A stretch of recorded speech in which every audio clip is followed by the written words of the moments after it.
Guys, welcome to my YouTube channel. आज हम लोग जो टॉपिक डिस्कस करने वाले हैं उसका नाम है टोलरेंस स्टैकअप एनालिसिस। ये एक ऐसा टॉपिक है जो मैकेनिकल इंजीनियरिंग में हमेशा यूज़ होता है, मैकेनिकल डिज़ाइंस में यूज़ होता है। और आज हम देखेंगे इस वीडियो में कि ये टॉपिक क्यों इम्पोर्टेंट है और stack up analysis, tolerance stack up analysis क्यों ज़रूरी होता है हर मैकेनिकल डिज़ाइन में, हर मैकेनिकल मैकेनिज़्म में। हमें इसे डिज़ाइन रिलीज से पहले क्यों करना होता है और इसके फ़ायदे और नुकसान देखेंगे। हर डिज़ाइन में हमेशा दो या दो से अधिक पार्ट असेंबल होते हैं। तो जब पार्ट्स बन के आते हैं तो पार्ट लेवल पे तो वो अच्छे बन के आते हैं, एज़ पर ड्राइंग्स बन के आते हैं, एज़ पर टॉलरेंस बन के आते हैं।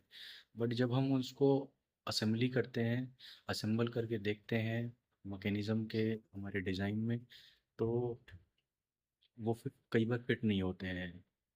कई जगह पे इंटरफेरेंस आती है, कई जगह पे ज़्यादा क्लियरेंसेस आ जाती हैं। तो स्टैकअप एनालिसिस क्यों ज़रूरी है वो आज हम लोग सीखेंगे तो इस सबसे वीडियो पहले में। हम लोग बात करते हैं कि टोलरेंस स्टैकअप आखिर है क्या। तो सबसे पहले हम टोलरेंस के बारे में सीखते हैं, समझते हैं कि टोलरेंस क्या है। तो यहाँ पे मैंने चार पार्ट्स लिए हुए हैं, उनको ए, बी, सी और डी नाम दिए हुए हैं। तो उनके साइज़ भी डिफाइन किए हुए हैं। एक का साइज़ है 20 mm लेंथ वाइज, दूसरे का साइज़ है 10, तीसरे का 10 और चौथे का भी 10। तो टोलरेंस बेसिकली क्या है कि मैं कुछ उस पर वेरिएशन देता हूँ, क्योंकि कभी भी कोई भी पार्ट परफेक्टली बन के नहीं आता है मशीन से। उस पर कुछ थोड़ा बहुत वेरिएशन ज़रूर निकल के आता है। इसीलिए हम लोग टॉलरेंस डिफाइन करते हैं अपने पार्ट्स की डायमेंशंस के ऊपर। तो मैं इस पे भी टॉलरेंस डिफाइन कर देता हूँ। तो मैंने अभी सारे पार्ट्स पे टॉलरेंस डिफाइन कर दिया है, जस्ट लाइक 20 mm लेंथ पे plus minus 0.1, 10, 10, 10 plus minus 0.1 define कर दिया। तो यही है टॉलरेंस डिफाइन करना। अब बात करते हैं स्टैकअप की। स्टैकअप का मतलब होता है जो मैंने सारी टॉलरेंसेज इन पार्ट्स पे दे रखी हैं और जो ये बेसिक डायमेंशंस हैं 20, 10, 10, 10, इन सबको हम लोग ऐड करते हैं।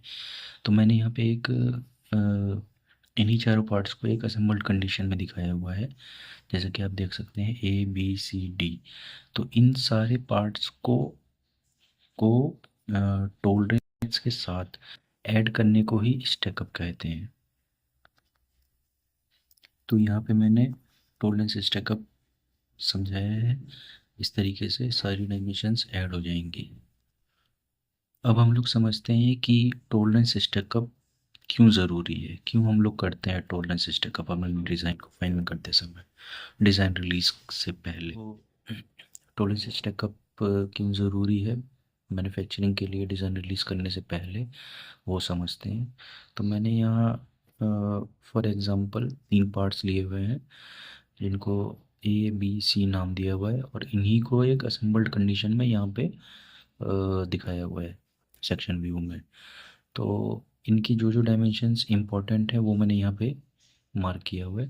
जैसे कि ए वाला जो पार्ट है उसका 10 ± 0.1 दिखाया हुआ है, बी वाले का 2.7 ± 0.1, सी वाले का 7 ± 0.1।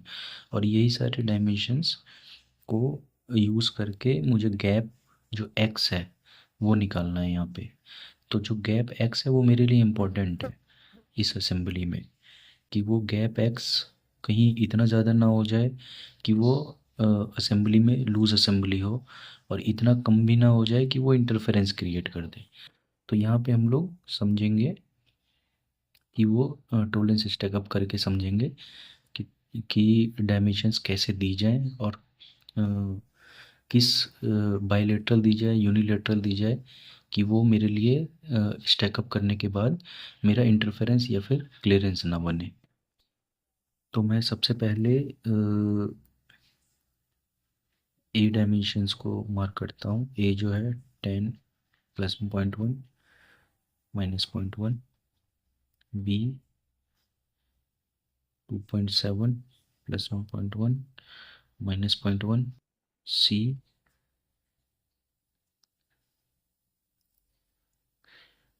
है 7 + 0.1 -0.1। अब ये तीनों डायमेंशंस मेरी इंपॉर्टेंट हैं, तो मैं और मुझे गैप एक्स निकालना है, ये जो गैप एक्स है।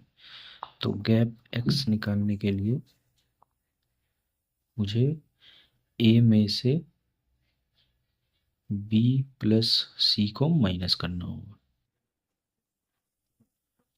तो मेरा ए क्या है, 10 plus 0.1 minus 0.1 minus B plus 2.7 plus 1.1 minus 0.1 plus में 7 प्लस 0.1 माइनस 0.1। तो इसको ऐसे इट इज लिखते हैं, इसको सॉल्व कर लेते हैं। तो ये बेसिक बेसिक जो है वो जुड़ जाएगी, 9.7 हो जाएगी। और जब हम प्लस करते हैं टोलरेंस में तो आमने सामने ये ऐड हो जाता है और ये भी ऐड हो जाता है, साइन वही रहता है। तो ये हो गया प्लस में 0.2 माइनस 0.2। अब माइनस कर देते हैं इसमें, तो बेसिक बेसिक माइनस का हो जाएगा, ये माइनस का सिंबल है तो ये आ जाएगा 0.3। और जब हम लोग माइनस करते हैं तो ये नीचे वाला जाके, ये नीचे वाला ऊपर जाके जुड़ जाता है और ये इधर जाके जुड़ जाता है। साइन साइन प्लस का रहेगा, माइनस का रहेगा। तो ये हो गया प्लस में 0.3 माइनस 0.3। तो इसका मिनिमम मैक्सिमम क्या आया, ये हो गया 0, ये प्लस का है, माइनस का तो 0 से लेके प्लस प्लस हो गया, तो ये हो गया 0.6। यानी ये मिनिमम वैल्यू हो गई, ये मैक्सिमम। यानी कि मिनिमम मिनिमम जो होगा मेरा, ये वाला जो क्लियरेंस होगा, वो जो गैप होगा वो 0 भी हो सकता है और मैक्सिमम 0.6 हो जाएगा में। तो इस एग्जांपल से हम लोगों ने समझा कि अगर मैंने ये टॉलरेंस सही से डिफाइन नहीं करी तीनों पार्ट्स की, तो ये वर्स्ट केस में जाके, ये हो गया मेरा वर्स्ट केस और ये हो गया मेरा बेस्ट केस। तो ये वर्स्ट केस में जाके यहाँ पे ये ज़ीरो गैप हो जाएगा। अगर ये ज़ीरो गैप हो गया तो पार्ट्स फिर प्रॉपर तरीके से असेंबल नहीं होंगे, असेंबल भी होंगे तो वो इंटरफेरेंस क्रिएट करेंगे या फिर रगड़ के चलेंगे। तो इस केस के लिए ये वर्स्ट केस में ये जो ज़ीरो क्लियरेंस आ रही थी, इसको एलिमिनेट करने के लिए अब हम अपनी टोलरेंसेस में चेंज करेंगे। तो मैंने तीनों मार्क किए हुए हैं, तीनों पार्ट्स की डायमेंशंस को। तो मैं जन मतलब स्पेसिफिकली 2.7 को हमेशा माइनस में रखूँगा, इसको प्लस में ना देके इसको मैं माइनस में देखूँ रखूँगा। ये एज इट इज़ रहेगी, ये वाली डायमेंशन एज इट इज़ रहेगी। तो अब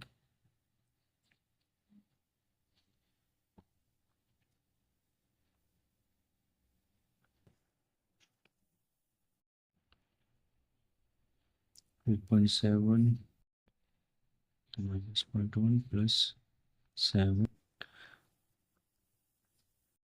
तो ये हो जाएगी 9.7 प्लस 1.1 माइनस 0.2।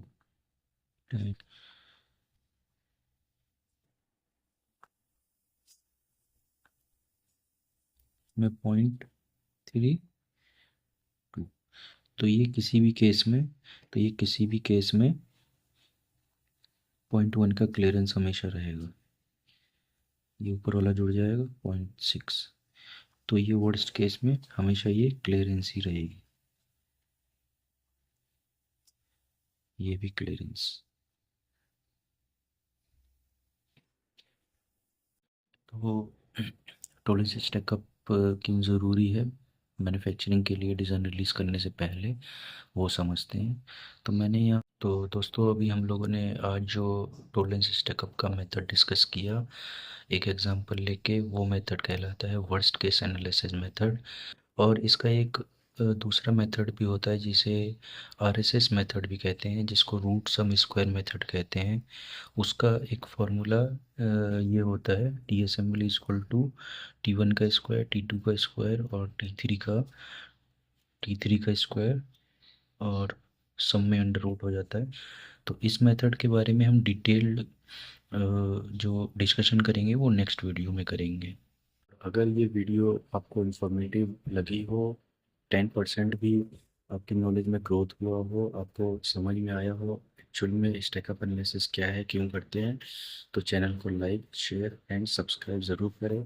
और ये वीडियो ज़्यादा से ज़्यादा शेयर करिए अपने दोस्तों को, कलीग्स को, जो स्टूडेंट्स हैं उनको, और जो नए नए इस फील्ड में R&D में, डिज़ाइन में, मैकेनिकल इंजीनियरिंग में आए हुए हैं, उनको ज़्यादा से ज़्यादा शेयर करें ताकि उनको पार्ट डिज़ाइन करने में, रिलीज़ करने में और मैन्युफैक्चरिंग फिजिबिलिटी चेक करने में, देखने में दिक्कत ना हो। तब तक के लिए कीप डिज़ाइनिंग, गुड बाय।